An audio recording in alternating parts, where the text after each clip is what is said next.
à democracia. É nesse âmbito que vale a pena analisar o percurso de Herbert Marcuse. Herbert Marcuse, em 1928, é assistente de Heidegger, em Freiburg, onde ele defende a sua tese de doutorado sobre a ontologia de Hegel e a questão da historicidade. Mas pouco tempo depois, com a publicação dos manuscritos do jovem Marx, os conhecidos como os manuscritos de 1844, ele se afasta de Heidegger e emigra para a França com Adorno e Horkheimer, onde eles formam um Instituto de Pesquisas Sociais. Em 1934, Horkheimer emigra para os Estados Unidos, onde ele se junta com Horkheimer. Mas, contrariamente aos dois colegas, Marcuse não volta à Alemanha após a Segunda Guerra Mundial. Ele fica na Califórnia. Essas circunstâncias norte-americanas facilitam nele a maturação da questão do inconsciente e da repressão como categoria cultural e social, e também política. Também ele se compromete nos movimentos políticos estudantis que se desenvolvem contra a guerra no Vietnã e junta-se também com o movimento dos Black Panthers na reivindicação dos direitos dos negros. Essas duas circunstâncias fazem com que Marcuse tenha uma proximidade maior com os intelectuais franceses, por ser muito mais politizado, digamos, que os colegas que voltaram à Alemanha. A politização na Alemanha da pós-guerra era bastante fraca, quando na França tinha um partido comunista importante, já contei a história, o que não era o caso na Alemanha, onde quase não tinha. De fato, o livro do Marcuse, Eros e Civilização, foi traduzido na França no começo dos anos 60, com intermediação de Lucien Goldman, numa tradução que reforça, isso é um aspecto interessante, que reforça o aspecto revolucionário do pensamento freudiano que Marcuse tenta ressaltar, em particular na sua interpretação da organização repressiva das pulsões. É um fato, eu convivi bastante com Marcuse, e ele sempre falava de que a tradução francesa era bem melhor que o original, porque no original, por razões políticas, ele tinha que manter um vocabulário assim, digamos, fraco do ponto de vista da teorização, por causa do clima macartista da época. Por outro lado, sempre a busca das possibilidades de transformação social, que é uma das características fundamentais do Marcuse, ele elabora neste livro uma crítica da teoria freudiana da sublimação, que ele qualifica de sublimação repressiva. E aí entra a questão da repressão. Vamos rapidamente examinar essa tese. Contrariamente à tese freudiana da repressão necessária das pulsões, Marcuse afirma a possibilidade de uma sublimação não repressiva, que consistiria numa erotização generalizada do mundo. Talvez isso faz parte das utopias do momento, mas é forte porque está fundado numa leitura do processo de repressão de Eros, do erótico, na teoria de Freud. E essa erotização generalizada do mundo implica uma erotização das relações sociais e das relações ao trabalho, e isso em lugar de imaginar limitadamente, como fazia Freud, como uma transformação dos investimentos de alta qualidade cultural podia ser dessexualizados. Então, a sublimação para Freud realmente se concentra na parte cultural, digamos. Só essa parte permite o processo positivo de sublimação. Marcuse imagina que se poderia estender a todos os aspectos da sociedade o processo de sublimação e que, portanto, não seria repressiva. Uma generalização da sublimação que tocaria a totalidade do social, totalidade das relações de partilha. Então, se trata de uma utopia de modificação geral das relações humanas na sociedade, através da eliminação da repressão em favor de uma sublimação generalizada. A dessublimação repressiva corresponde, disse Marcuse,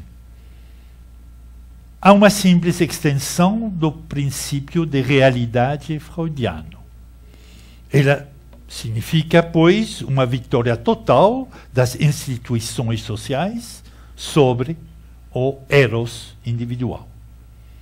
Quando se trataria, ao contrário, de estabelecer um equilíbrio entre eros individual e relações sociais erotizadas. Assim, nesse conceito freudiano aceito pela sociedade democrática repressiva, no campo do trabalho, o indivíduo se somete ao princípio de rentabilidade. Isso é repressão. Ele se submete também à racionalização, em prol da produção social e industrial. Isso também é repressão. E isso significa que, para Marcuse, os conceitos de dessublimação, de racionalização, de rentabilidade, que são fundamentais no processo produtivista da sociedade contemporânea, pertencem a um mesmo paradigma que a teoria de Freud reforça no sentido de uma lógica repressiva dos desejos. Então, essa análise institucional da repressão, que toca fundamentalmente as duas grandes instituições que são a família e a sociedade, repressão erótica dentro da família e dentro da sociedade, vai se juntar no trabalho de Marcuse com uma crítica da lógica industrial da produção. E aí entra o processo de sublimação dentro de um novo conceito, ou conceito crítico, ou um novo conceito da vida social. Ele enfatiza o fato de que o desenvolvimento econômico tinha originalmente a função positiva de liberar os homens das consequências da escassez, da falta, da pobreza. Mas essa libertação desencadeou um mecanismo perverso, mais uma vez estamos encontrando essa ideia de uma deriva perversa de elementos positivos, como foi o caso com a razão. Então, essa liberação desencadeia um mecanismo perverso próprio à produção e à sua autonomia relativa alcançada durante as últimas décadas. Bom, isso aponta à sociedade de consumo. Mecanismo perverso, esse, que levou para uma necessidade social irresistível de produzir e distribuir o inútil. O inútil que entra em contradição com essa função positiva de liberar os homens da consequência da escassez. Produção do inútil, que o Marcuse analisa até nas formas ilusórias de liberdade. Em certos campos onde essa liberdade perdeu toda a significação e toda a autenticidade. Por exemplo, a livre concorrência. Livre concorrência sobre os preços, mas está decidida pelas grandes companhias. A livre discussão existe nas democracias, mas é uma livre discussão, e aqui entra mais uma vez o contexto macartista, a livre discussão, sim, mas após a eliminação de toda opinião verdadeiramente desviacionista. Uma prensa livre, sim, mas uma prensa livre que censura com mais eficácia que qualquer censura oficial.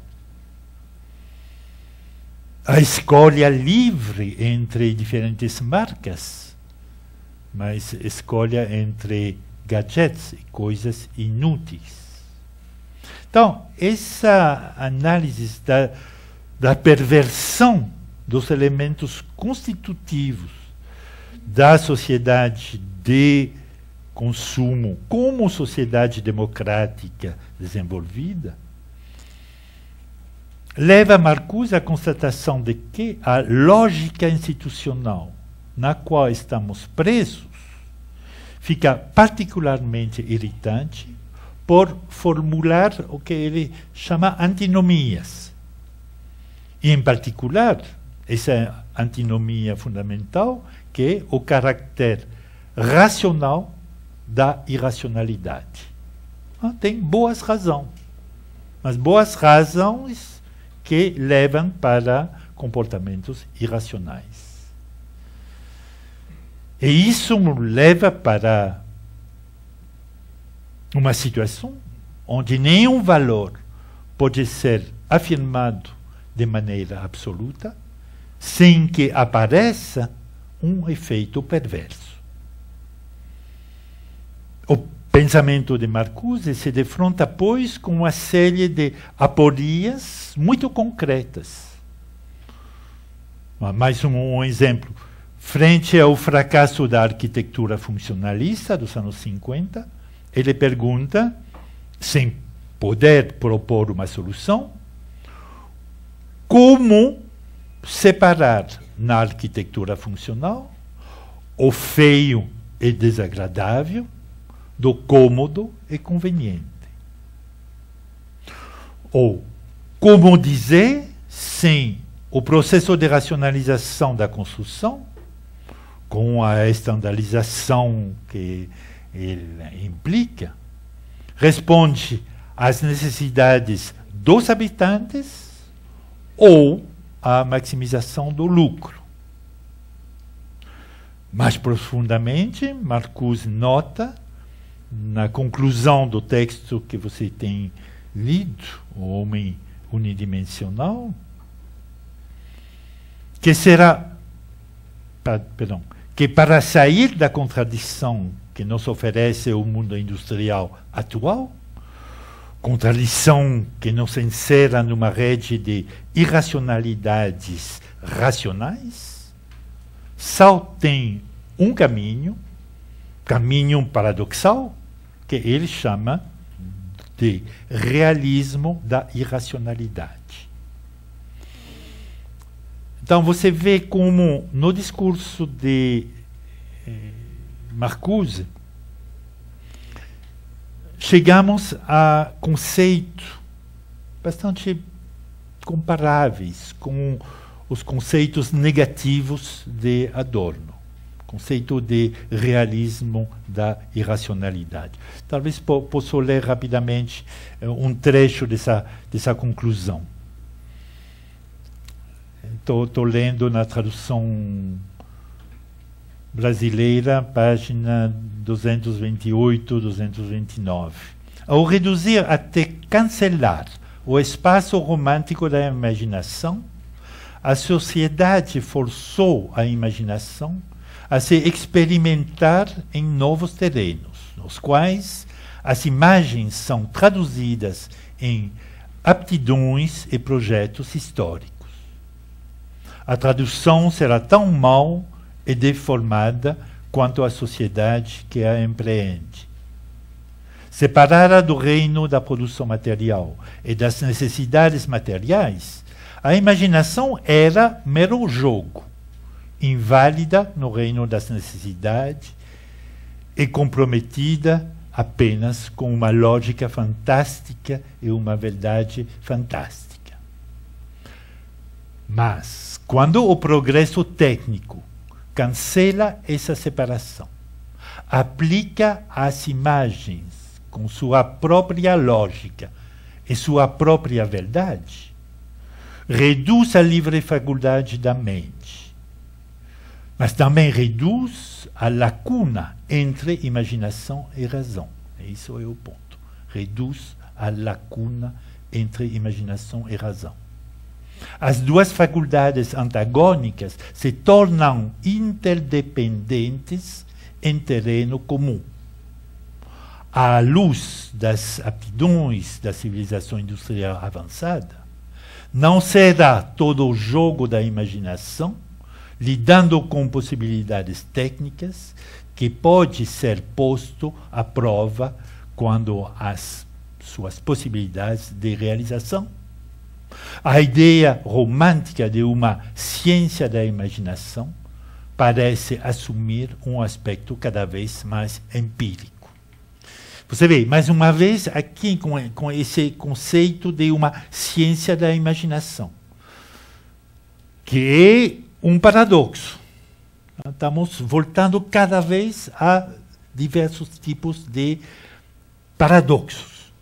E isso me lembra um ponto que vou desenvolver no final do seminário a propósito de Roland Barthes, quando ele fala de ciência do singular. Isso também é um paradoxo. Não tem ciência do único, tem ciência do geral. Não tem ciência do único. Então, todos esses pensadores estão à busca de uma solução que toma sempre uma forma paradoxal. E vou desenvolver esse ponto também a propósito do Goldman. O Marcuse continua nesse mesmo trecho: a imaginação não permaneceu imune ao processo de expoliação. Somos possuídos por nossas imagens, sofremos as nossas próprias imagens. Então, por essa inversão, temos que inventar uma ciência, mas uma ciência paradoxal. Claro que Marcuse aqui se refere à manipulação pelas instituições